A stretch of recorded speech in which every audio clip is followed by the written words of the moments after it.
Bismillahirrahmanirrahim. Assalamualaikum warahmatullahi wabarakatuh.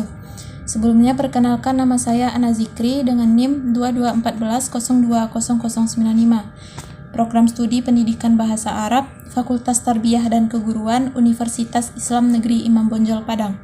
Baiklah, pada kesempatan kali ini saya akan membahas materi tentang dampak-dampak dan pengaruh invasi Mongol terhadap dinasti Abbasiyah, yang mana tugas ini diajukan untuk memenuhi syarat ujian akhir semester pada mata kuliah pengantar studi sejarah peradaban Islam dengan dosen pengampu Bapak Dr. Firdaus Sultan Mamat MPD. Apakah akibat yang terjadi terutama pasca Baghdad jatuh ke Mongol? Nah, paling tidak ada dua dampak yang terjadi, yaitu dampak positif dan dampak negatif. Tentunya dampak negatif ini lebih banyak bila dibandingkan dengan dampak positifnya. Yang pertama, kita bahas dulu dampak positif dari invasi Mongol ini, yaitu antara lain disebabkan bangsa Mongol ini berasimilasi dan bergaul dengan masyarakat Muslim dalam jangka waktu yang panjang, seperti yang dilakukan oleh Ghazan Khan yang menjadikan Islam sebagai agama resmi kerajaannya, walaupun Ghazan Khan pada mulanya beragama Buddha. Yang kedua, dampak negatif, yaitu kehancuran yang tampak jelas di mana-mana akibat serangan bangsa Mongol, mulai dari wilayah timur hingga ke wilayah barat. Dan kota-kota dengan bangunan yang indah seperti perpustakaan-perpustakaan yang mengoleksi banyak buku juga tak luput dari kehancuran yang timbul akibat serangan bangsa Mongol. Dan itu semua memperburuk situasi umat Islam dengan adanya kehancuran tersebut.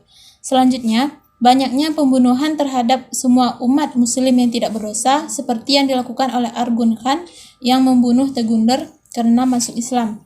Dan masih banyak juga pembunuhan yang terjadi pada umat Islam seperti pada masa Hulagu Khan yang membunuh Khalifah Abbasiyah dan keluarganya.